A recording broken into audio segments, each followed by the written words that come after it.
Chapter 82 to 85. With a swift shwa, Artoria swung her black sword towards the sky. The sound of 8 continuous cracks echoed as the black beam hacks down all 8 black hands. Bata bata! The hands and the giant sword hit the ground, creating a series of vibrating sounds. Shirou frowned and used his projection to unleash 128 sharp swords toward Artoria. She responded by swinging her sword, summoning a dark and powerful storm of energy. Tyrant clap!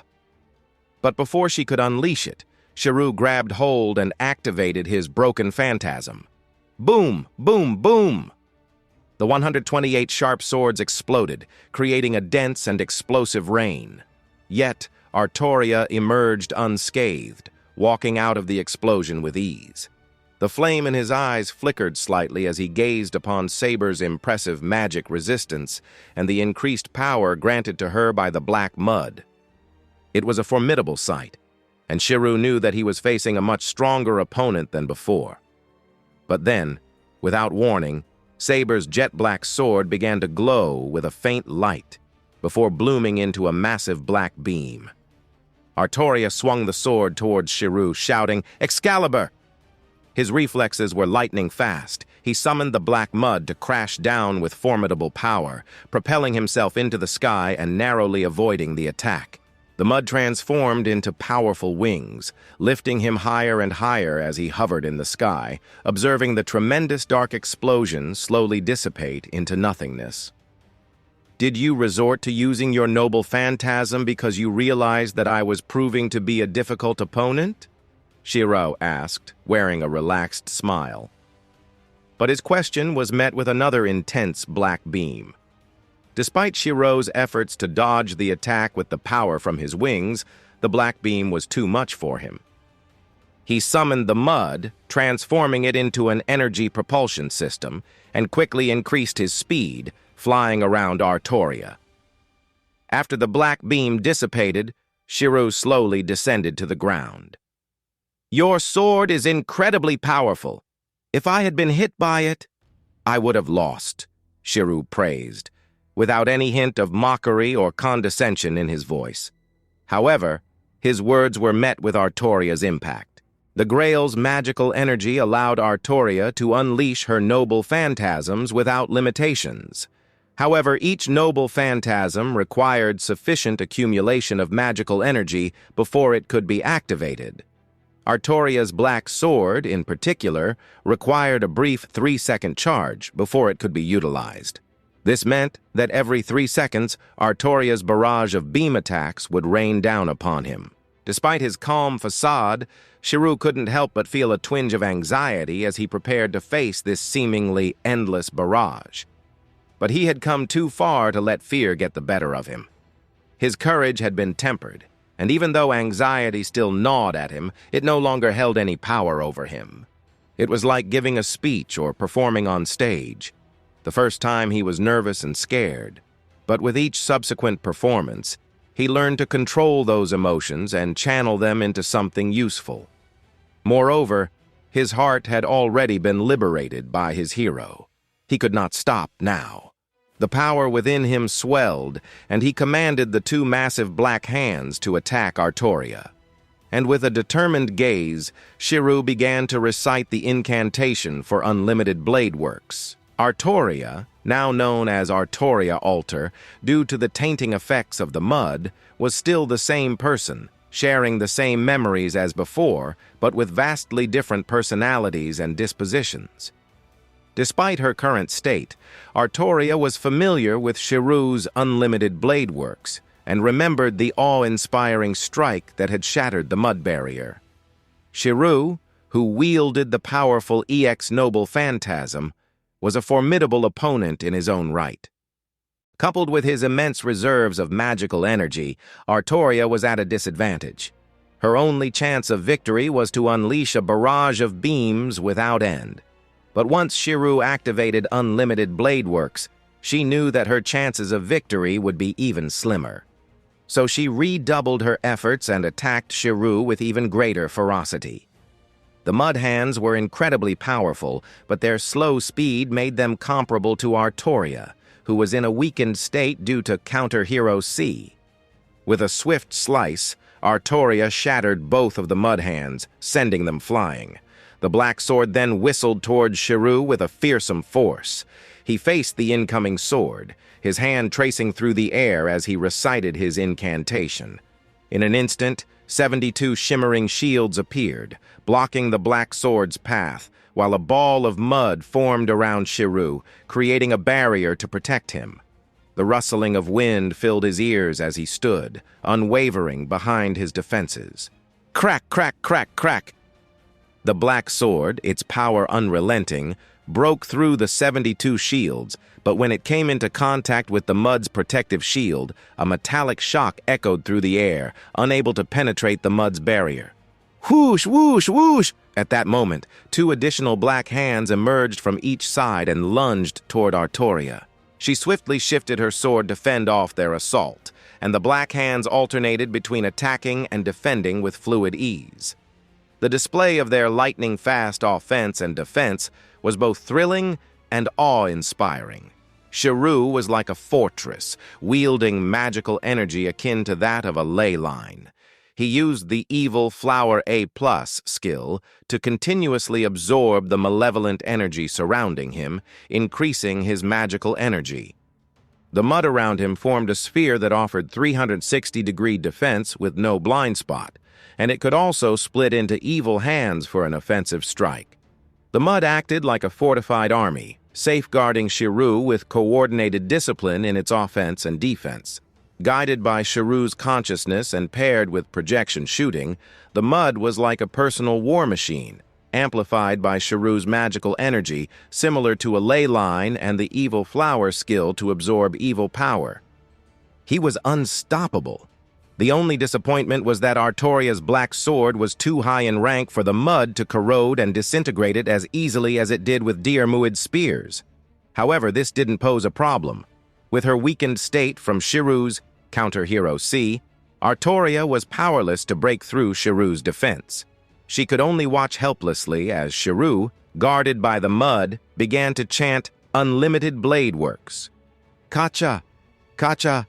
Kacha! The mental image of the world in unlimited blade works began to corrode reality, trapping both Shirou and Artoria within. The sky was obscured by darkness, overshadowed by towering gears that loomed ominously overhead. A vast plain, reminiscent of a sword graveyard, stretched out before them, extending into the distance as far as the eye could see. Shirou sighed. This is probably the last time you'll see the world of Emiya. I wish I could see him and express my gratitude in person. He felt a pang of pity, but Artoria's black sword had stored enough magical energy. Taking advantage of his momentary lapse in concentration, she mercilessly unleashed a mana burst straight at him. Now, you should be in the state of being the ideal king that you've been striving for. Shirou raised his hand, and with a dismissive wave of his hand, the sword beside him instantly lunged forward and struck Artoria's sword, deflecting its course. Boom! The sword plane was bombarded, leaving behind a trail of flame. The swords in its path were all destroyed by the beam cannon, leaving behind only charred earth that gave off a faint, scorching white smoke. Are you even going to deny me the right to dream, Guinevere? Artoria Alter's voice was cold and carried a wintry chill as she spoke. I'm not Guinevere. My name is Fujimaru Shirou, Shirou corrected her. I'm not trying to take away your right to dream. I love dreaming too, about having a beautiful dream of wealth. I just don't want you to lose sight of your emotions. What? Artoria frowned. That compassionate heart, that gentle heart of Artoria's. I don't need something like that. Yes, you do, and you can't forget it, because those emotions are what make you kind. Shut up! Artoria charged at Shirou, brandishing her black sword that shone with a cold light. You've been talking too much since the very first night. Shirou summoned 2 black hands that drew 2 swords from the plain, blocking Artoria's attack. Silence! Artoria Alter bellowed. Say another word and I'll rip your mouth off. Despite her frantic attacks, she was unable to break through Shirou's mud defense. With the magical energy of her black sword now fully charged, she took a step back and raised the sword high. At that moment, the only danger to Shirou was the beam cannon unleashed by her noble phantasm. However, this time Shirou didn't shy away from it. With a single thought, the golden sword that stood on the sword hill materialized before him. It was the fabled sword in the stone, said to have been pulled from the stone by King Arthur himself and replicated by the heroic spirit Emiya. Thanks to Emiya's Saint Graph, he was able to swiftly analyze the composition of the sword in the stone and pour in X-level magical energy. This allowed him to project not just one, but 7 swords in the stones in a single moment. Kacha, kacha, kacha, kacha, kacha, kacha, kacha. The 7 caliburns shone with a brilliant light, their breath of magic brewing within them. The sheer volume of magical energy was so terrifying that it caused the space around them to ripple slightly. The next moment, boom! The 7 swords in the stone shot forth like 7 beams of starlight, converging and charging toward Artoria Alter's Excalibur. Boom, boom, boom, boom, boom. With a deafening boom, the 2 beams of light clashed in a head-on collision, causing a momentary stillness in space before a thunderous explosion echoed out. At the center of the impact, an energy singularity produced a massive storm, lifting the surrounding soil dozens of meters high and reducing any swords in the area to rubble. The barrage from the 7 legendary swords broke through Excalibur beam and struck Artoria, causing cracks to span across the ground and tearing apart space itself with the intense light and violent wind. Bang! With a final massive explosion, the area was rocked. Artoria emerged from the smoke, her once proud black armor now in ruins. Fury now contorted her previously cold face as she glared at Shirou, who had just taken away her last chance of victory. Shirou stared at her as the 7 caliburn vanished like snowflakes. However, he projected 2 more swords and held them firmly in his hands, his eyes blazing as he gazed at her. "You won't be the one to shatter my dream! No, you won't!" Artoria gripped the black sword tightly and shouted in rage, her face twisted in anger. "I'm not a sadistic person," Shirou stated. "Crushing someone's cherished dream is not something I would ever consider doing. Force is merely a means to an end. I want to hear your sincere thoughts. If you are willing to express them, I will give you my full and undivided attention." Artoria Alter ground her teeth and gazed at Shirou and her blazing eyes. This listener's demeanor was slowly matching that of the listener in her memory, and her anger consumed her completely. She charged toward Shirou. "No? Then when you're ready to share the story in your heart, remember to call me. I'll listen with all my attention. But before that, I must awaken the gentle heart within you. With this sword, the sword you once held aloft." Shirou lifted Caliburn, and a vortex of black mud swirled behind him, molding into a menacing black armor that encased his body. His intention was to awaken the frozen heart concealed beneath the young girl's cold sword and armor. Shirou raised his hand slowly and aimed Caliburn at Artoria. "Come, I'm here, waiting for you. Don't even think about using your noble phantasm. You can't hope to defeat me." "Ah!"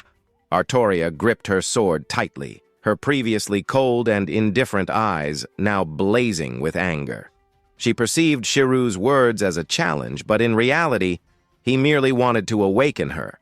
Language, even when spoken from the warmest of hearts, can still tear everything apart. Yet, that was exactly what Shirou desired at that moment. The victory of the battle was not important to him. He sought to clear the path to freedom in her clouded heart. That would be his true victory. "Ah, ah, ah, ah, ah!" As Shirou overpowered her in every way, Artoria could no longer keep her composure. She erupted in a scream, her roar echoing as she hacked at him with a surge of magical energy.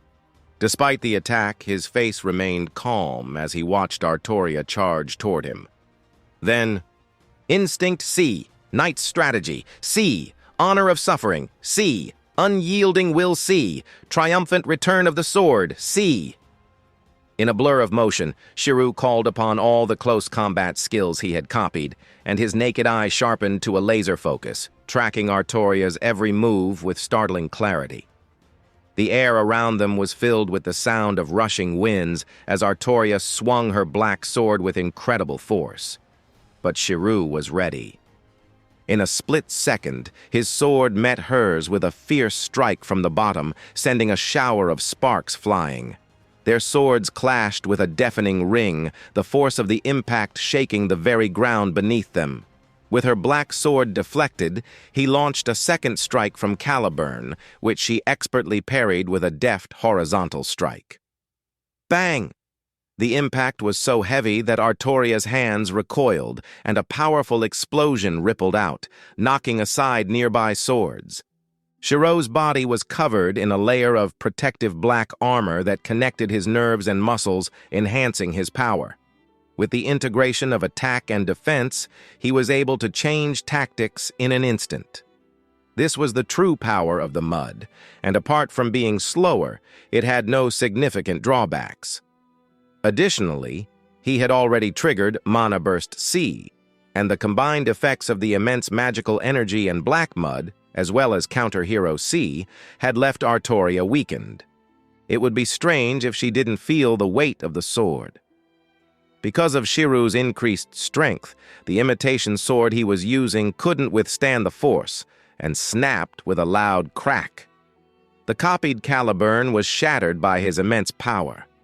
A good opportunity, Artoria thought as she swung the sword in her hand toward Shirou. However, broken phantasm.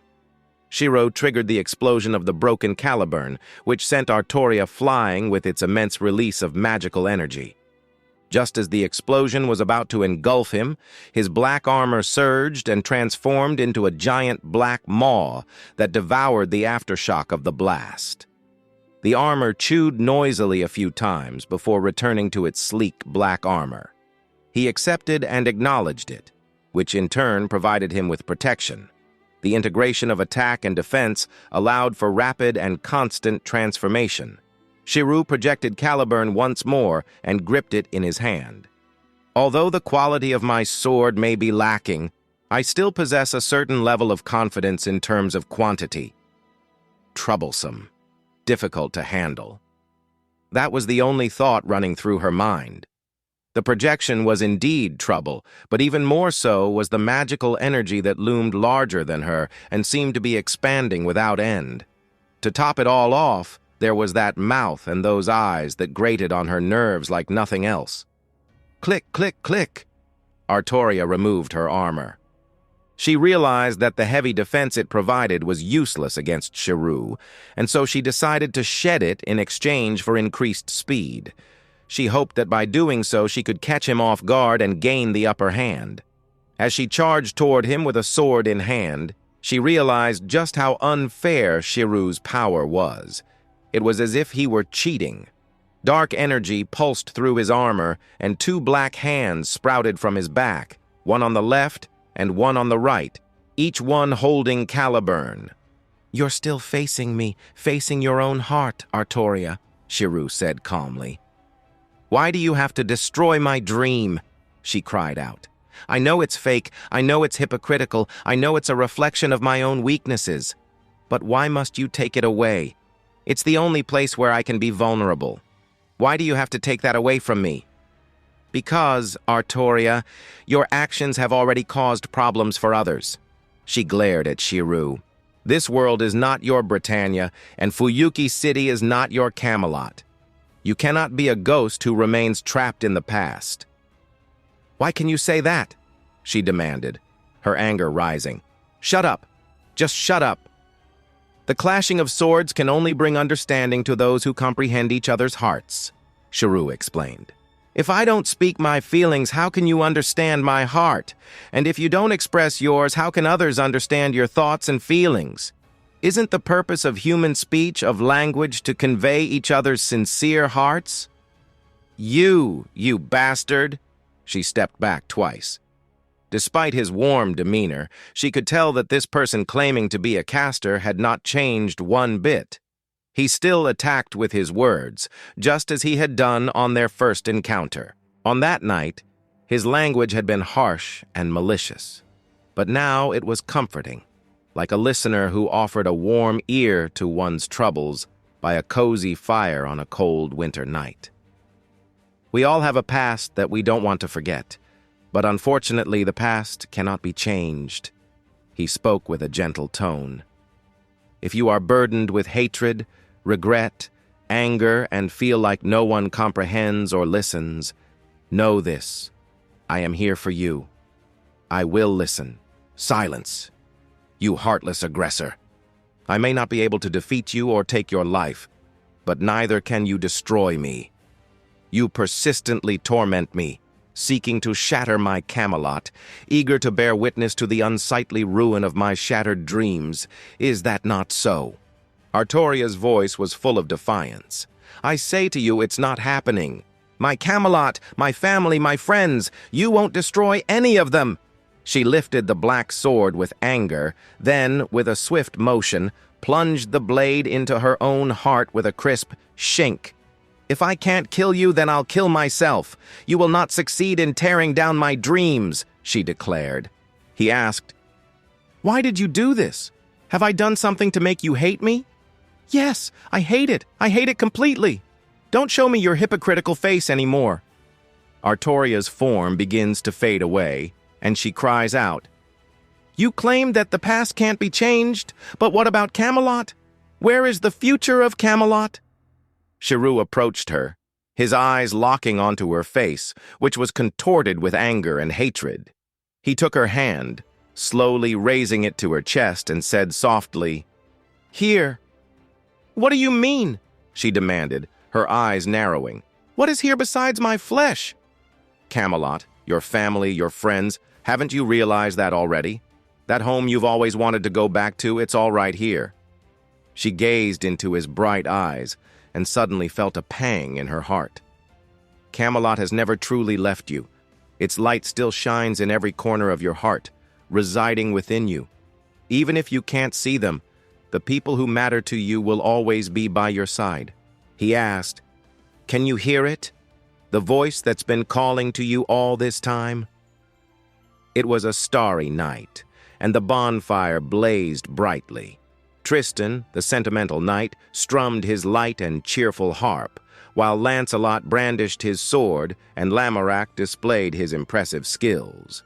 Agravain, the secretary, maintained a serious expression as he recorded the casualties, while Bedivere grumbled as he assisted with the work.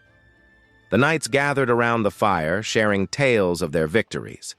Meanwhile, the court magician Merlin was running through the flower meadow, pursued by the irate Kay, who brandished a sword after being tricked by him. The knights erupted into laughter at the sight. Artoria was acting like a regal queen by the bonfire when someone grabbed her ponytail from behind and tripped her, causing everyone to laugh at her loss of dignity. Enraged, she unsheathed her sword and chased after the culprit. It turned out that Camelot was still there. Tears slowly streamed down her face as she whispered, I heard everyone's voices. Her form disappeared like falling snowflakes. The hero who chooses to listen, you are the first one. People were sharing their tales, but few were willing to listen to the stories of others. No one offered a shoulder to lean on. No one was interested in hearing their troubles. The harsh reality had smothered their sorrows, their pain, their hopelessness, and locked it away deep in their hearts like a cloud of forgotten dust. Rage, envy, wrath, all the malevolent emotions lingered on. Words became sharp instruments of harm, capable of causing injury even from those with gentle hearts. Good friends could turn into strangers, just as it had happened to Shirou before. But now, he was no longer shrouded in confusion. The road to freedom had already been laid out, and all that was left was to traverse it. The views along the way were mere fleeting moments, and the people defeated by reality were just passers-by in life. However, He was determined to listen to their stories, to their sorrows, with the utmost sincerity. People were determined to build a brighter future with their own two hands, without relying on gods, immortals, or anything beyond the ordinary. All that was missing was a calm, attentive listener who would take the time to hear their worries. Shirou confronted the ominous black grail, his head tilted back as he gazed at the black mud descending like a waterfall. His reflection was mirrored in the murky water, displaying his 12-year-old form. However, despite his youthful appearance, his face exuded a sense of maturity, especially in his eyes, which seemed far too mature for a child. Splash! The torrent of black mud flowed towards Shirou, yet as it reached him, it divided and surged to both sides, as if repelled by his presence. He said, "Please don't do this. I have acknowledged and accepted you. Why are you not willing to do the same for me? You are unable to endure the evil of this world." "I'm not here to endure it, but to cease denying the truth about myself," declared Shirou. "I acknowledge both you and myself because I, too, possess evil within me. However, I acknowledge both my flaws and virtues, and with that I will strive toward freedom. My friends, I have taken the first step, and I invite you to join me. Let us walk the path towards freedom together, towards a future wider than the sky." "Take heed. Our evil can consume you at any moment." The waves of mud surged and flowed into the mud behind Shirou. "Kill, kill, kill, kill, kill! Go to die, go to die, go to die!" The echoes of malevolent thoughts resounded in Shirou's ears, yet he smiled and proclaimed, "I will not allow my heart to be clouded any longer, for it is the most valuable thing to me. As long as you do not deny yourself, do not reject evil, and do not forsake us, the blessings of evil will always be with you." "Who are you?" Shirou asked. "The evil of this world, your evil self." The massive mud engulfed his form, compacting and converging until it merged with the mud behind him. The immeasurable, heavy curse swiftly shattered Emiya's St. Graph, transforming it into fragments of pure magical energy, which were then devoured by the mud. And so, the fate of Emiya, the heroic spirit, vanished from Shirou's being. The fate of Fujimaru Shirou was born. The sky's breach ceased to emit mud, as the mud had become evil for Shirou. The hole gradually vanished, and the black mist that shrouded the sky started to dissipate slowly. A crystal-clear magical crystal materialized before Shirou. This was the essence of the Grail, a highly concentrated magical energy. It held the key to accessing the root, and to a certain extent the power to grant wishes. Shirou only needed to extract some of his own magical energy and infuse it into the crystal to activate it, thus granting a portion of his wishes. Reversing the limits of life and death and bringing back the innocent people affected by this war should be achievable. However, this crystal was not yet complete. Saber, Lancer, Rider, Assassin, Caster, Berserker, the summoned servants' Saint Graphs were all contained within this crystal. But the Grail ceremony lacked one soul, one Saint Graph, Archer, Gilgamesh. In reality, Shirou could fill this crystal with mud to achieve the Grail's effect. But once done, the crystal would be tainted by mud, becoming the essence of the Black Grail, and the granted wishes would come with evil and curses. So, "You're finally here, Archer," Shirou said as he watched the Golden King descend from the sky and land on the lamppost in front of him. "Humph," Gilgamesh snorted haughtily, showing his contempt. "Not bad for a mongrel," Gilgamesh said with a sinister smile, malice almost bursting from his body. "You've come this far, but in the end, the one you'll face to complete the Grail is this king." But in the face of the king's hatred, Shirou simply smiled and asked, "Can you stop calling me a mongrel? I don't like that nickname." Gilgamesh's brow furrowed in surprise at his attitude, which was not what he expected. The flame he saw in Shirou was not what he had imagined it would be. When he first saw Shirou's flame, it was like a pile of waste, a patchy and stinky flame. He had expected Shirou's awakened flame to be a blazing fire of wrath and revenge, consuming all karma. But instead, it was different. Gilgamesh couldn't believe what he was seeing. The flame he saw in Shirou was pure, fragrant, and overflowing with zeal, making him want to collect and bless it. This was simply inconceivable. From the moment of their birth, individuals are constantly tainted by the impurities of desire, deceit, and envy. The pure flame of life becomes obscured by the accumulation of this garbage, and its mottled stench spreads throughout their existence until the end of their days. Ultimately, all of the tarnish is stripped away, revealing the original purity, before the flame is finally extinguished. This is the cycle of life. However, the person standing before him was completely different. This person was in possession of a flame that was the exact opposite of what was natural to him, a flame that was mottled and foul-smelling, yet burned with defiance of all rules. Though this person had a tarnished flame in his childhood, he had grown to reveal a pure flame. What exactly is this? Is this what he had been striving for? Gilgamesh, you are weak, Shirou said. What? Gilgamesh was taken aback, and his expression quickly turned to anger. What did you say? You're calling me a weakling? You mongrel! Do you have the guts to repeat those words?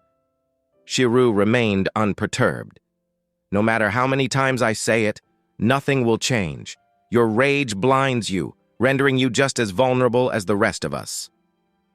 The journey of life consists of 4 stages: innocent childhood, passionate adolescence, complicated young adulthood, and unwavering old age.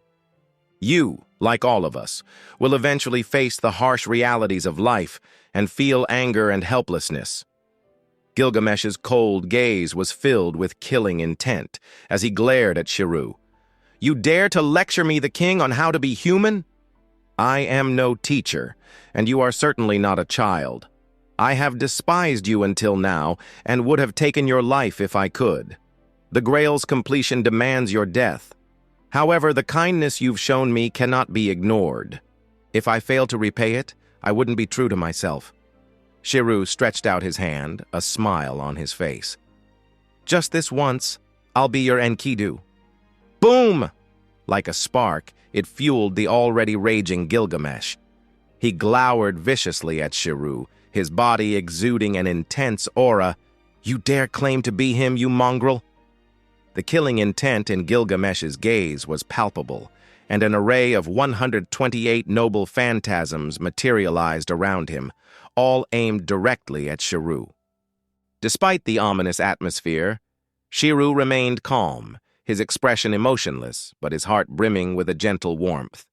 Behind him, the earth rumbled as 8 black arms emerged. You cannot defeat me, for we are both weak. Hokkaido. Currently, the fire in the Miyama district of Fuyuki City has been brought under control. However, residents are advised to stay indoors. The citizens of Miyama need not fear. The military has arrived on the scene. You see, that is the transport aircraft of the Self-Defense Force? The TV camera shifted its focus to the transport aircraft in the sky. But before the reporter could utter a word, a dazzling golden light flashed. With a deafening boom, a brilliant beam of light struck the aircraft, causing it to explode in a fiery blast. The camera crew was momentarily stunned before quickly regaining composure and turning the camera to face the opposite direction. The reporter, now sweating profusely, spoke into the microphone. That was just a scene from the latest film by director Kitano, Flowers of War. Now let us take a look at what is happening in the city. Fujimaru Chiyo gazed blankly at the TV, then down at the large stuffed bear in her embrace. How could this be happening? She thought. She had abandoned her own child in Fuyuki City. She had actually thought of a stuffed bear as her own child. Tears streamed down her face as she realized how she had failed so completely as a mother. The suggestion had been lifted. The flames blazed on relentlessly, devouring all that lay in their path. Miyama, once a proud and traditional town, was reduced to ashes and obliterated by the ferocious inferno. The carnage was truly a spectacle to behold, a final, magnificent display akin to a grand fireworks show, signifying the end of an era. Boom! A deafening explosion rocked the surroundings, but Tokiomi remained stoic, gazing blankly at the stump on his arm where his hand used to be. His hand had been severed, and along with it, the Magic Crest, an ancestral legacy, had vanished into thin air. Tokiomi felt himself losing his grip on reality, but he was acutely aware that he couldn't afford to let madness consume him. He had a wife and 2 children to consider, and the mere thought of leaving them to suffer the consequences of his instability was unbearable. Though struggling to keep it together, he reminded himself that he had to be strong for his family's sake. Moreover, the destruction of the Magic Crest does not have to be the end. There are professionals known as tuners who have the skills to restore it, right? Is there still hope if it hasn't been completely destroyed? The chances may be slim and the cost of repair may bankrupt the Tosaka family, but it's not entirely impossible, is it? I must not lose control. I cannot afford to lose control. Above all, that traitor is still out there, isn't he? Tokiomi's hands trembled as he reached for the Azoth sword, the very weapon that had cost him his arm. Boom! The sound of an explosion echoed outside the window, and Tokiomi's face was reflected in the gleaming surface of the sword. He saw his own face, contorted and covered in blood, staring back at him. He reminded himself that he must keep his composure. The golden weapons, a manifestation of a king's intense anger, rained down upon Shirou. The projection of the heroic spirit Emiya had vanished, and Shirou was unable to project any of the swords recorded in Emiya's Saint Graph. Those were not his weapons, but Emiya's projections. Despite this, the solution was right in front of him. Shirou analyzed the structure of the incoming weapons as he used black mud as a barrier.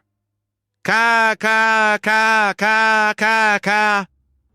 The weapons that were fired at the mud barrier failed to penetrate it.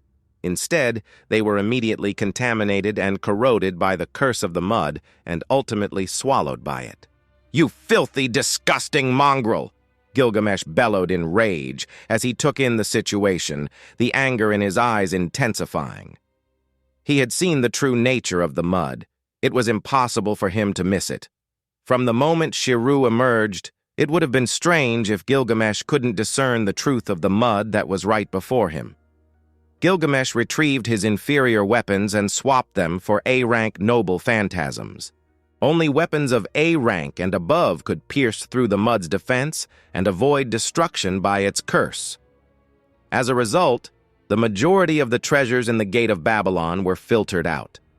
Consumed by his rage, Gilgamesh paid no heed to these trivialities. The one who had dared to replace Enkidu and invade his heart must be punished with death. The concepts of heroes and flames were no longer of relevance to him. Shirou gazed at the incoming attack from the high-ranking noble phantasm. Projecting 8 mountainous swords, each 30 meters long, he manipulated them with 8 black hands, following the combat philosophy of Kalaripayattu. Clang, clang, clang! The 8 massive swords swung in a deadly dance, knocking each of the high-ranking noble phantasms away with their ferocious might. Despite a few of them breaking through the defenses of the giant swords and hurtling toward Shirou, the remaining mud coalesced into several black walls, effectively blocking their path and protecting him from harm. Currently, 8 arms were currently his limit, but there was still enough mud left to use as a defense. Shirou mimicked the high-rank noble phantasms, projecting them and firing them back at Gilgamesh in retaliation. "You copied a bunch of imitations. Do you truly believe they will be effective against me, faker?" Gilgamesh sneered, his anger and annoyance apparent. He retrieved several shields from his Gate of Babylon and effortlessly blocked Shirou's copied weapons. Gilgamesh dismissed his shield and retrieved 18 high-rank noble phantasms ready to fire. but what he saw made his eyes narrow slightly. Surrounding Shirou was the noble phantasms that Gilgamesh had previously taken out, filling the air. It was clear that these were all copies, not just one, but multiple duplicates, each replicated more than 20 times. "While single imitations may not match the original, I'll defeat you with 20 of them," Shirou declared confidently. He extended his hand, and the nearly 300 noble phantasms surrounding him rained down upon Gilgamesh like a rain of swords. In response, Gilgamesh was forced to open the door of his treasury to the extreme and retrieve 128 noble phantasm, counterattacking half of them and using several shield-like items to defend himself. Clang, clang, clang! The weapons from both sides clashed in the air, ringing with the sound of metal. This was a battle of both quantity and quality. In terms of quality, Gilgamesh's authentic weapons overpowered Shirou's imitation weapons as they descended upon him, wielding the power of thunder. However, in terms of quantity, Shirou's counterfeit weapons dominated, with some swords managing to penetrate Gilgamesh's line of noble phantasms and pelting him with a barrage of blades. Shirou looked at the shield that guarded Gilgamesh and replicated it, then projected 20 more from each side, positioning them in front of himself to form a barrier. He also conjured 10 mud walls behind the shield, providing added protection. Rumble! The clash of swords was fierce and unrelenting, with both sides raining blades upon each other with unbridled ferocity. The sound of clashing steel filled the air as sparks flew in every direction. Despite the intense assault, Shirou's shields began to crack and splinter under the weight of Gilgamesh's relentless onslaught. But the mud walls he had erected absorbed the impact and protected him. Meanwhile, Gilgamesh's shield was punctured, revealing a look of pure fury on his face as he glared at Shirou. "You could say that I am your nemesis, Gilgamesh," Shirou declared. "My mud walls will keep me safe, and I can replicate any treasure you possess.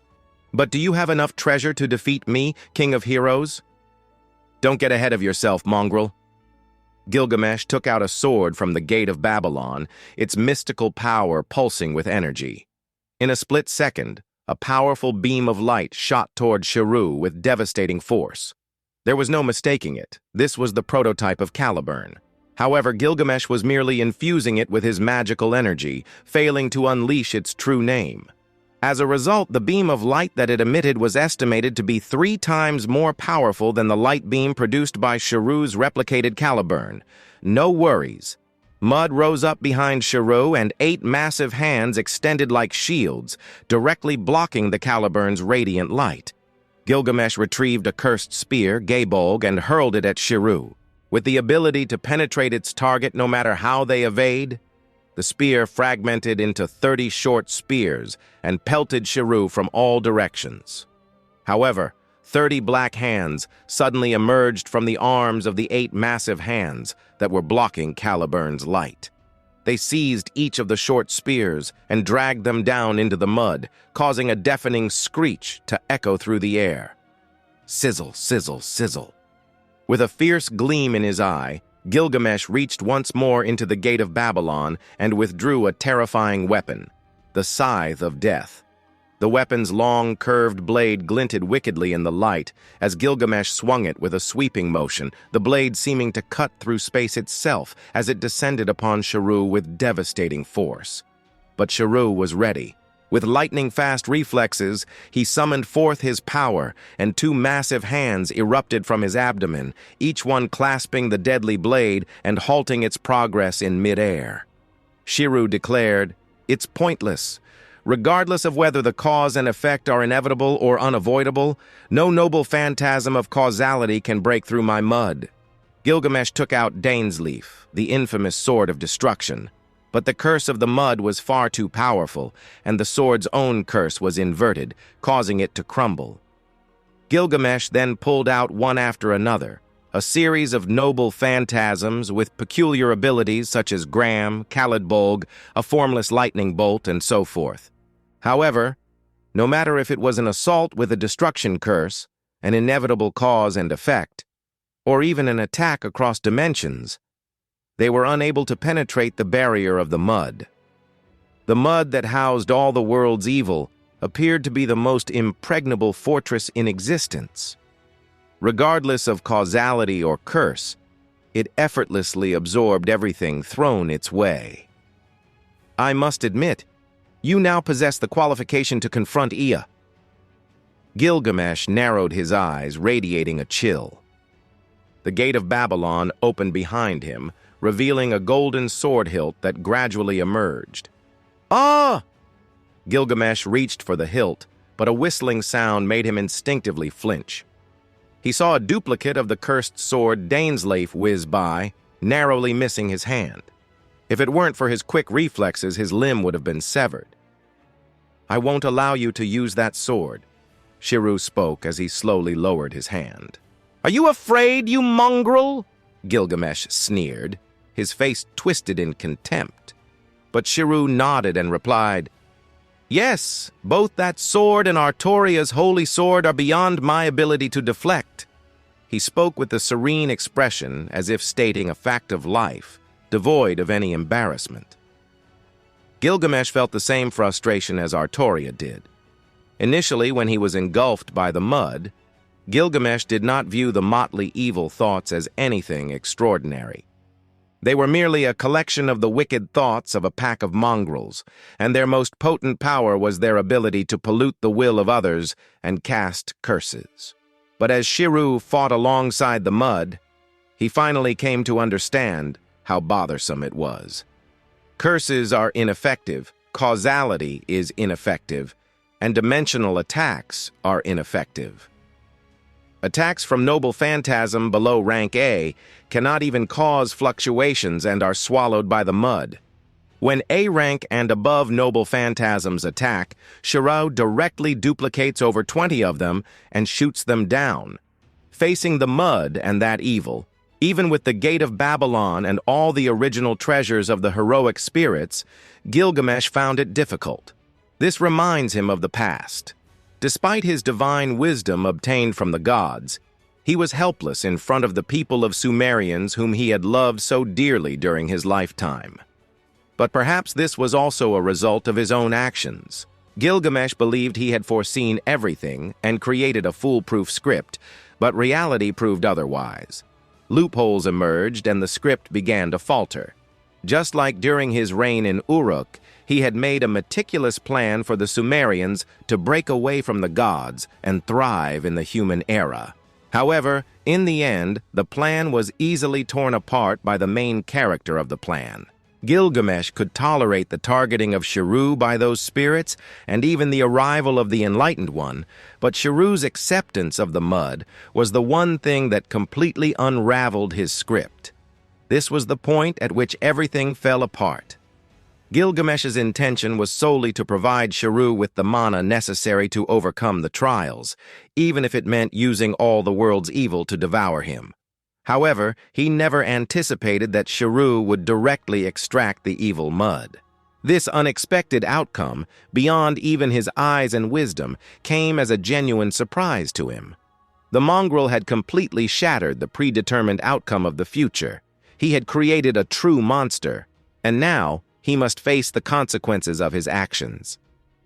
The mere existence of a single piece of mud may not have been a cause for concern, but combined with the Grail system that had accumulated magical energy over hundreds of years, the constant influx of mana from the transformation of human evil, and the replication and projection, it created a truly daunting situation.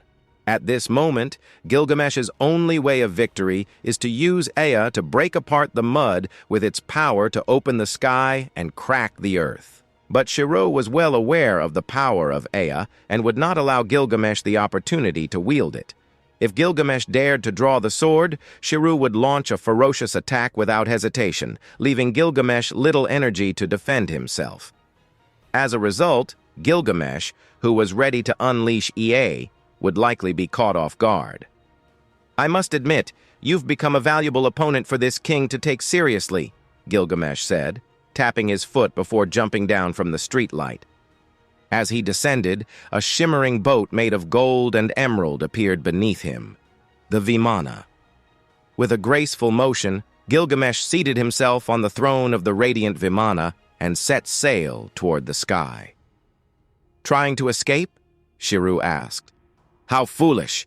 The heavens and the earth are all within my kingdom," Gilgamesh proclaimed haughtily. "So you want to fight in the sky? Take advantage of aerial mobility to unleash Ea upon me?" Shirou yelled. "Don't have any illusions. I won't let you release Ea." The mud around Shirou roiled and enveloped him, forming a mud war machine. Seated in the cockpit of his mud machine, Shirou ignited the 16 small magical thrusters with spread wings. The thrusters burst with magical energy, propelling the machine into the sky like a meteor and hurtling toward Gilgamesh's radiant Vimana.